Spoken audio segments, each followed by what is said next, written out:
예전 얘기 한번 해보겠습니다. 예전 얘기요. 강남이라는 것이 어떤 것이죠? 현재 강남은 우리 대한민국의 경제와 문화를 이끌어가는 가장 핵심적인 지역이 됐습니다. 그럼 강남을 언제부터 개발하게 됐느냐? 80년대 초부터 강남 개발이 시작돼서 현 모습을 갖추게 됐습니다. 근데 이 강남을 만들기 위한 목적사는 뭐냐면 일단 기본적으로 인구 분산 정책이었습니다. 강북에 인구가 너무 많다 보니까 이 나름대로 인원을 강남으로 배치를 다시 하자. 그래서 인구 분산 정책으로 일함으로써 강남 개발이 시작되는 부분입니다. 그런데 이리적으로 분산을 시킬 수 없는 부분이었기 때문에 강남의 나름대로 기반시설들이 먼저 들어가게 됩니다. 이 기반시설이라는 것은 어떤 도시의 기능을 활성화시키고 어떤 주민들의 편의사항들을 만족할 수 있는 어떤 시설물들이 기반시설이라고 하는 것들에 이런 것들을 강남에 계속 만들어주게 되는 겁니다. 세 번째,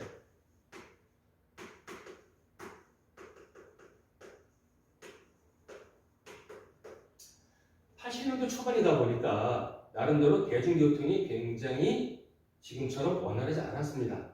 자동차도 별로 없을 때고요. 대중교통은 더더욱 힘들 때였습니다. 그런데 강남이라는 것으로 인구 분산 정책 쓰에 있어서 나름대로 교통이 편해질 부분에서 정책을 쓴 부분이 1980년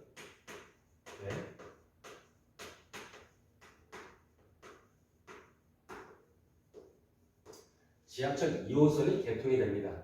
강남을 순환하는 지하철 2호선이 개통이 되면서 혁신을 가져오게 되는 겁니다. 그래서 강북에 있던 분들이 이 지하철을 타고 강남으로 수월하게 오가고 있었던 부분을 됐던 부분인 겁니다. 그럼 기본적으로 가장 대표적인 부분, 저절로 갈 수밖에 없었던 부분이 뭐냐면은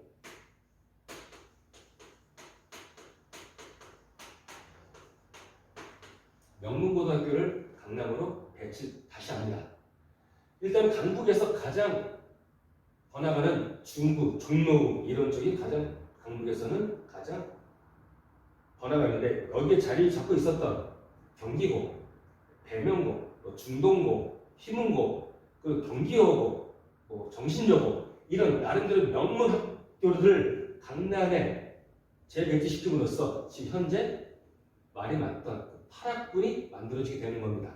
맹모 삼천지교라고 어떤 부모님들이 어떤 자식 교육에 있어서만큼은 가장 예민할 부분에서 학교들이 강남으로 좋은 학교들이 오다 보니 여기에 자연스럽게 인구가 모이게 돼서 지금은 어떤 나름대로의 자리를 매김하게 되는 겁니다. 물론 이 외에도 많습니다. 근데 제가 이 강남이라는 부분을 왜 말씀을 드리냐면 개발됐다는 얘기는 뭐죠? 토지가가 상승했다는 얘기인 거죠. 엄청나게. 자, 물가 상승률을 빼고 단지 금액으로만 말씀드리면 1964년대 압구정동 토지 한 평이 100원이었습니다. 현재는 어떻죠? 좋은 곳은 1억이 넘어갑니다. 100만 배 이상이 가격이 오른 곳이 강남입니다. 지금 어떤 투기를 불러일으키기 위한 부분이 아니라 제가 말씀드리는 부분은 부동산은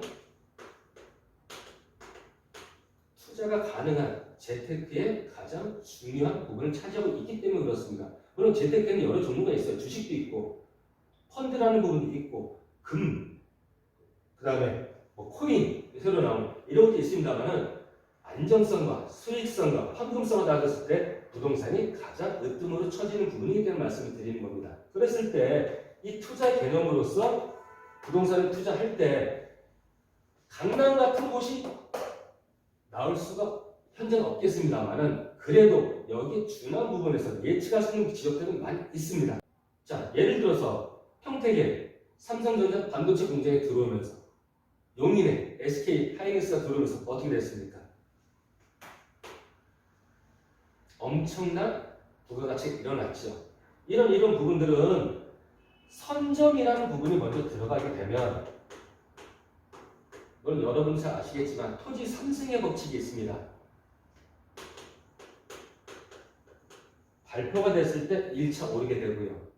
이게 현실화가 돼서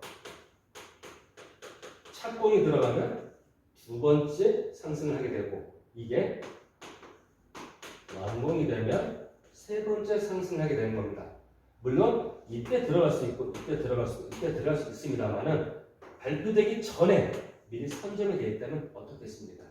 굉장한 승리를 바랄 수 있겠죠. 물론 여기는 정보라는 부분이 필요한 부분인데 그거를 예전에는 몇 분들만 쉬쉬하면서 알고 있었던 부분으로서 활용했던 부분이라면 현재는 이런 부분이 아니라 미리 계획을 잡고 이거를 공개하고 진행하는 부분으로 흘러가고 있습니다. 자, 대표적인 예로 제가 자료를 하나 갖고 왔습니다만은 제 5차 국토종합계획 이게 뭐냐면 2020년도부터 2040년도까지의 20년을 기준으로 해가지고 앞으로 우리나라 국토를 어떻게 개발하겠다는 부분을 나름대로 계획을 잡은 문건인 겁니다.